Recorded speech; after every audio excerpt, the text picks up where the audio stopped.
Tatlong buwan bago ang halalan, muling nanawagan ng Commission on Elections o COMELEC sa mga kandidato na kusang loob ng baklasin ang kanilang nagkalat na illegal campaign materials.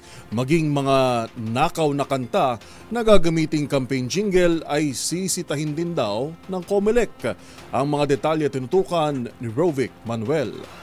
Muling nagpaalala ang Commission on Elections o COMELEC sa mga kandidato na tanggalin na ang mga illegal poster na nakakabit bago magsimula ang campaign period bukas.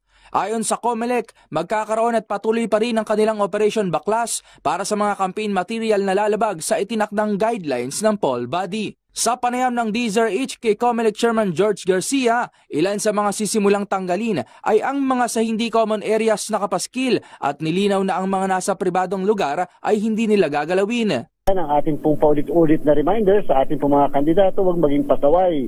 Kung pwede po yung ating 2x3 na size ay masunod, pero siyempre hindi po namin pwedeng magalaw yung mga nasa private properties na mga campaign materials, tarpaulin o ano paman regardless ng size. Kahit malaki, kahit maliit, hindi po namin pwedeng magalaw yan. Yung po ng mga nasa public places, Sir Angel, yung ating pong mga parke, yung mga LRT, MRT, yung mga kawad ng kuryente, poste, yan po ay ating iiwasan at yan po itatanggalin namin mula po bukas. Ayon kay Garcia, kabilang naman sa kanilang sisitahin ay ang mga campaign song na nakaw at walang pahintulot ng may akda, maging ang mga campaign materials naman na gawa sa plastic. Sa mga magnanakaw naman, noong mga akda ng iba, katulad po ng mga tugtog o kaya naman lyrics, yan po ay dapat din natin iwasan sapagkat yan pagmamayari ng ating po mga Filipino artists na talaga namang nagtsaga para gawin po iyan. So dapat ay magpaalam sa kanila. At yung non-biodegradable na materials ay dapat po iwasan din natin. Dapat yung pwede pong matunaw o pwede po nating ma-recycle. Gayun din aniya, mga posters at stickers na nakakabit sa mga pampublikong sasakyan ay babaklasin rin. Yan po kasi ay public transport.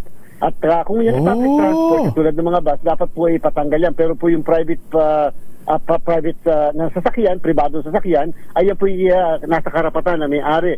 Chairman, paano daw halimbawa yung mga ambulansya ng barangay na may sangkaterbang pagmumukha ni Congressman? Dapat po yan, mairereklamo natin yan sa ating DILG. DILG, tandaan po ng lahat. Kasabay ng Operation Baklas na ito ng COMELEC, nagpaalala rin ng tanggapan na paiigtingin rin nila ang kontrabigay kung saan babantayan ang mga posibleng kaso ng vote buying at vote selling na lalaganap sa panahon ng kampanya at nagpaalala na agad i-report sa tanggapan kung may ganitong kaso upang maaksyonan agad. Samantala muli namang hinimok ni Garcia ang mga botante na mas maging mapanuri at kritikal sa pagpili ng mga kandidatong ihahalal ngayong darating na eleksyon. Ang ating pong panawagan, dito po yung pagsisimula ng pagmamatsyag natin sa kanila. Diyan natin makikita ang karakter, ang tunay na ugali ng isang kandidato na dapat natin ihalal o hindi ihalal. At nangangahulugan lang pag nagba-violate, bakit natin ihahalal ang mga violators ng ating mga patakaran? Ibig sabihin, kung mga kandidato pa lang, nanliligaw pa lang, nagba-violate, ay how much more pag nakaupo na po. Para sa MBC TV Network News, ito si Rovic Manuel ng DZRH TV, una sa Pilipinas, una sa Pilipino.